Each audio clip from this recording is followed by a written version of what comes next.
Hello नमस्कार सत श्री अकाल अस्सलाम वालेकुम। कैसे हैं जनाब? साथियों, इससे पहले मैं आगे बढ़ूं, मैं आप लोगों से क्षमा मांग लूं। बतौर एक जिम्मेदार मंच, बतौर एक सोशियो रिलीजियस पॉलिटिकल कमेंटेटर जो देश और राष्ट्र और अंतर्राष्ट्रीय मुद्दों पर बात करता है, अपनी बात रखता है, और बहुत से लोग आप लोग उसे पसंद भी करते हैं, कि इस मुद्दे को पहले मैंने इस मुद्दे पर काफ़ी बात की थी।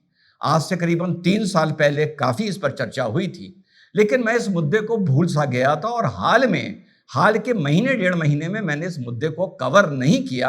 ये मेरी कमी है, ये मेरी गलती है, और आज इस पर थोड़ी सी बात करते हैं। और मैं बात कर रहा हूं कहीं और की नहीं, बल्कि अपने भारत के एक अभिन्न अंग की। मैं बात कर रहा हूं साथियों मणिपुर की। मणिपुर की घटना आप सब वाकिफ हैं, कैसे वहां कुकी एंड मैथई में क्लैशेस शुरू होते हैं। किसी ने पहाड़ियां घेर रखी हैं, किसी ने वैली घेर रखी है। रिपोर्ट्स ये भी आती हैं कि ये बॉर्डर पार से संयोजित किया जा रहा है। इसके पीछे पॉपी ट्रेड है। इसके पीछे ये भी एक कारण बताए जाते हैं कि जो वहां पर बीरेन सिंह की गवर्नमेंट थी, उन्होंने पॉपी फील्ड्स पर अटैक करना शुरू किया, उनको निस्ते-नाबूद करना, उनको उजाड़ना शुरू किया। ये बहुत सी चीजें निकल कर पहले आई थी, आप लोगों को अच्छी तरह याद होगा। लेकिन अफसोस की बात यह है कि आज लगभग 3 सवा 3 साल हो रहे होंगे, लेकिन वहां की जो आग सुलग रही है, कभी वो भड़कती है, कभी वो सुलगती है, लेकिन कभी वो बुझती नहीं है। कम से कम लगभग पिछले 1000 दिन में वो आग कभी भी साथियों बुझी नहीं। पहले तो 2 साल उस जलती हुई आग के बीच बीरेन सिंह भाजपा के मुख्यमंत्री के तौर पर वहां कुर्सी पर बैठे रहे। उन्होंने कुर्सी छोड़ने से मना कर दिया, और भाजपा को भी, केंद्रीय लीडरशिप को भी एक अजीबोगरीब जिद सी हो गई थी कि हम बीरेन सिंह को नहीं हटाएंगे। वो जिद इस वजह से थी कि विपक्ष उसका हल्ला मचा रहा था, कहीं ना कहीं अपनी गलती नजर आएगी, और इसके विरोध में हम सब ने बात की थी। मेरे मंच ने भी बात की थी, आप लोगों को याद होगा। फिर चलते चलते 2025 फरवरी आते आते बीरेन सिंह साहब ने इस्तीफा दिया, और खेमचंद सिंह जी वहां के दूसरे मुख्यमंत्री बने। 2 साल की वहां पर हिंसा के बाद, और वो सब किस्से आप लोगों को याद होंगे। वो एक रील का, एक वीडियो का वायरल होना, वो एक नग्न महिला, और हर तरफ से, दोनों तरफ से, मतलब जैसा आज की स्थिति है, किसकी, ईरान की और अमेरिका के सीज फायर की लड़ाई की, तो मेरे माइंड में क्लियर है कौन कितना पिटा है। लेकिन जो सीज फायर की स्थिति है, वही स्थिति मणिपुर में थी साथियों। तब भी थी और आज भी है कि यार गलती के लिए किस पर उंगली रख दो। लेकिन सरकार ने इतना सब होते हुए वहां पर राष्ट्रपति शासन अज्ञात कारणों से नहीं लगाया। अब 7 अप्रैल को वहां पर लगभग चीज was limping back to normal सी। एक प्रोजेक्टाइल रॉकेट अटैक होता है। अब उसे रॉकेट अटैक मान लें, उसे ड्रोन अटैक मान लें, लेकिन विष्णुपुर एरिया ऑफ मणिपुर में, आई थिंक पूर्व में, यह अटैक होता है, और एक झोपड़ी हिट होती है, जहां पर एक मां अपने 2 बच्चों के साथ सो रही थी, जिसकी एक थी उम्र थी 5 साल लड़के की, और बच्ची थी 6 महीने की।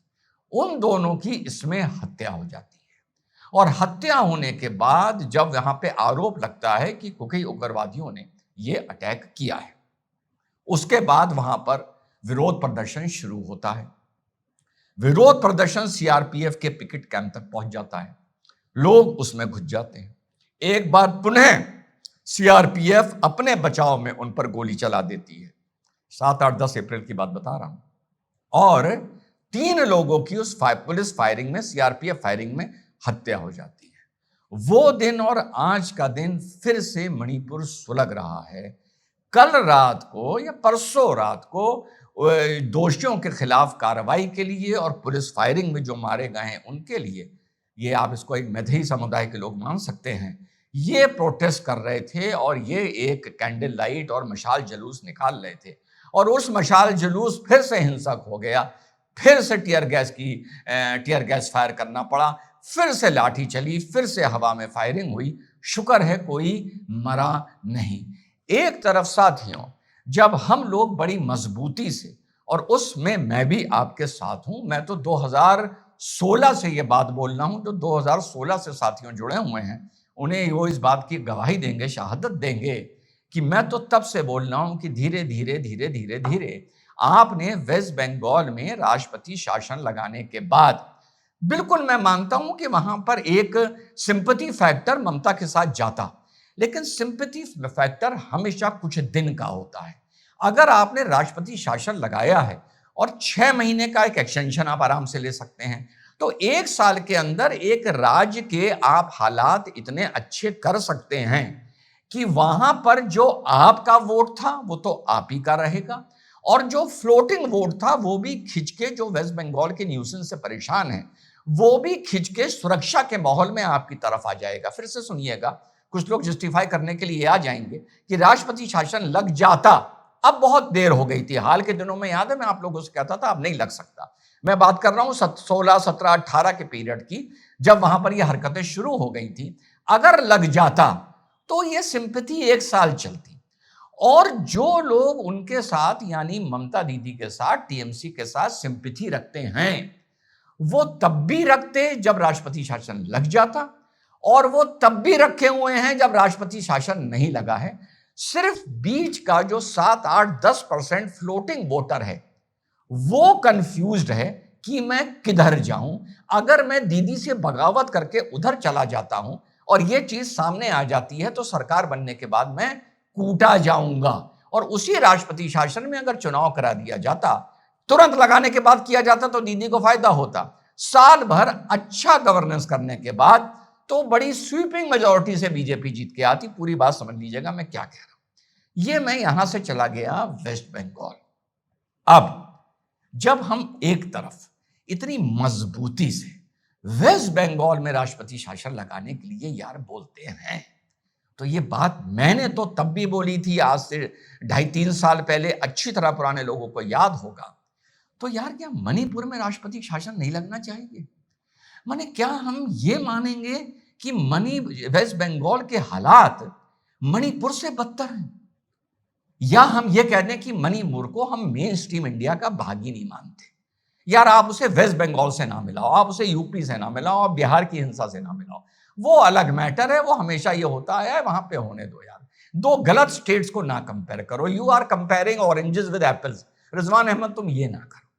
अगर हम उसे हिस्सा अपना मानते हैं तो वेस्ट बंगाल में राष्ट्रपति शासन की पैरवी करते हैं, और मणिपुर में कहते हैं सरकार जो कर रही है ठीक कर रही है। यार ये दोनों चीजें तो एक साथ नहीं हो सकती। एडमिनिस्ट्रेशन बढ़ चुका है, पता है आप लोगों को? एडमिनिस्ट्रेशन, तहसीलदार, लेखपाल, एसडीएम मैथई एंड कुकई लाइन पर लगभग बढ़ चुके हैं। किसी की पोस्टिंग उस एरिया में कर दी गई है, किसी की पोस्टिंग इस एरिया में कर दी गई है। पुलिस बढ़ चुकी है। जी हाँ, पढ़िए तो उसके एडमिनिस्ट्रेशन। और मैं फिर से कह दूं, ये मेरी गलती, ये मेरी कमी, ये मेरे माइंड से स्लिप हुआ, जो नहीं होना चाहिए था। मैं इस मुद्दे पर नहीं बोला, आज बोल रहा हूं। आई एम फीलिंग लाइट, हल्का लग रहा है मुझे एज अ वक्ता एंड एज अ प्लेटफॉर्म। सब बढ़ चुका है मेरे भाई, इधर से उधर आप जा नहीं सकते। सीआरपीएफ बीच में खड़ी रहती है सड़क पे कि नहीं तुम उधर इतने बजे के बाद नहीं जा सकते, तुम इधर नहीं आ सकते। ये हाल है मेरे भाई। और साथ में भी आपने देखा होगा म्यांमार से जुड़ा जो किस्सा मैथ्यू का सामने आया था, जो सीआईए ऑपरेटिव रहा था, अंडर कवर एजेंट भी रहा था, कभी लीबिया में मिला था, कभी अफगानिस्तान में मिला था, कभी इराक में मिला था। वो जो यूक्रेनियंस पकड़े गए थे दिल्ली से, कोलकाता से, लखनऊ से, उनके साथ जो यूक्रेनियंस पकड़े गए थे, वो जो जाके म्यांमार में टेक्नोलॉजी दे रहे थे, मिजोरम के थ्रू जा रहे थे, टूरिस्ट बनकर आए थे। और पूरे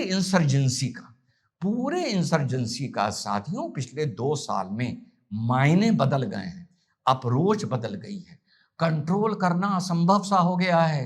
पहले इंसर्जेंट्स को कुछ करना होता था, वो शहर के अंदर आते थे, वहां पे कहीं रुकते थे, किसी लॉज में, किसी सिंपैथाइजर की यहाँ लॉजिस्टिक्स के हिसाब से, और वो आके फिर वहां पर कोई बॉम्ब या आईडी प्लांट करके जाते थे, फिर वहां ब्लास्ट होता था, फिर वो सीसीटीवी देखे जाते थे, क्या क्या होता था। अरे आजकल मेरे भाई डोमेस्टिक ड्रोन्स को वेपनाइज किया जा रहा है।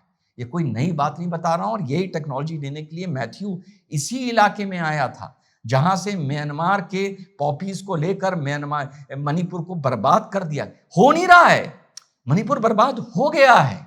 बस यही बात है, हम लोग कश्मीर के एक रिजवान अहमद अगर अपने मैप में, वर्ल्ड मैप में, भारत का नक्शा जैसे वर्ल्ड मैप में बंधा होता है ना, तो इतू सा चींटी के सर के बराबर अगर उसमें अक्साई चिन्ह कट जाए तो भाई साहब 50 कमेंट आते हैं, नक्शा बदलिए, नक्शा बदलिए, आपके एडिटर ने नक्शा गलत लगा दिया है, नक्शा गलत लगा दिया है, गलत है, या आपने अक्साई चिन्ह चींटियों के सर के बराबर गलत काट दिया है, इसमें देखिए बदलिए।